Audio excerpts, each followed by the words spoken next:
a great point was just brought up, is that I shouldn't be apologizing for you putting you through this pain. I should instead be saying you're welcome for giving you this obscure knowledge that you'll never use. But it's really cool. It is cool, I guess. Yeah, it's cool. Anyway, so we have this much energy.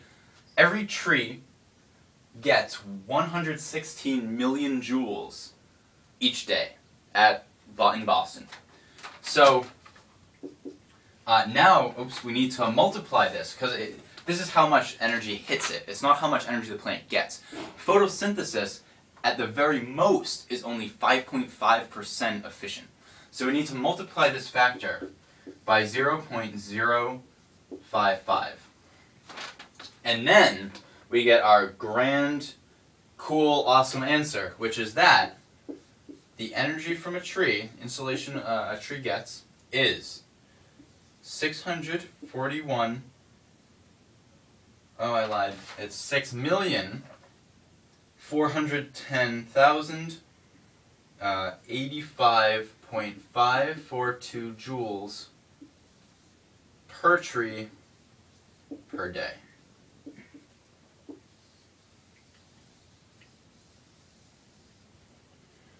This is great.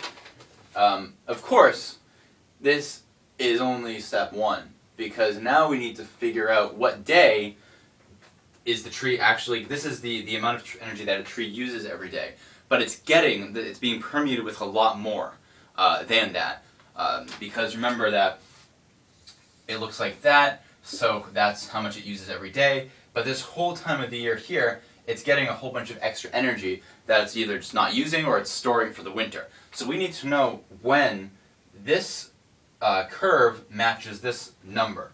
So what we need to do then is ask when, pulling out factors also is what I'm doing here. When does, let's see, 7,200 I naught times 1 over 15. This is basically the integral from before, but we're not integrating. We need to find, remember that, well, before we integrated over the entire year, right? That's what our final integration was. We don't want that. That gave us this answer. Now what we want to do is we integrated over the day at the beginning. We want to know on what day is it going to be less than that.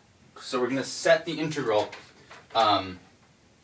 which is no longer integral, 1 over 15 sine lambda sine epsilon sine 2 pi n over 365.24, our cosine of negative tan lambda sine epsilon sine 2 pi n over 365.24 divided by the square root of 1 minus sine squared epsilon sine squared 2 pi n over 365.24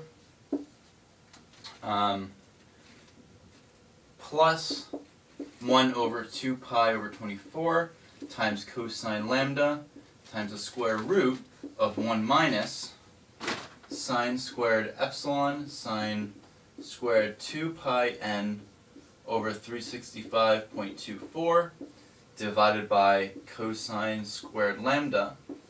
And that is the whole thing, and we want that to be less than this number, which we call I subtree. Now, at this point, this is, now it's just a simple inequality, there's no more integration or anything, but this is not the easiest thing in the world to evaluate with algebra. So, instead, we put all of it into a computer and then we use guess and check for values of n, which mathematicians and physicists like to call proof by inspection. But really, it's the thing that middle schoolers learn is guess and check, so that's what we do. So, when you guess and check it, your answer ends up being that this statement is true. The last day on which the statement, or the first day on which the statement is true, is for n equals 184.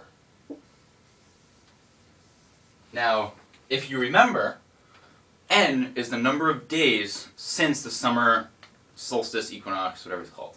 So, if you do that out with the calendar, you find that the date on which the math predicts, if you only consider energy, that a tree should lose its leaves is September 20th.